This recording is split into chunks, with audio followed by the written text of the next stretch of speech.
निशानियों को जाहिर करने के लिए यहूदियों की मांग।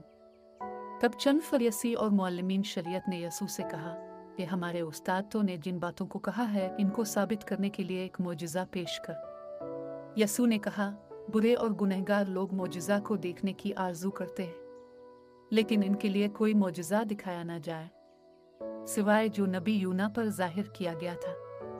जिस तरह यूना नबी मुसलसल 3 दिन और 3 रात एक बड़ी मछली के पेट में रहे, ठीक इसी तरह इब्न आदम भी मुसलसल 3 दिन और 3 रात कब्र में रहेगा।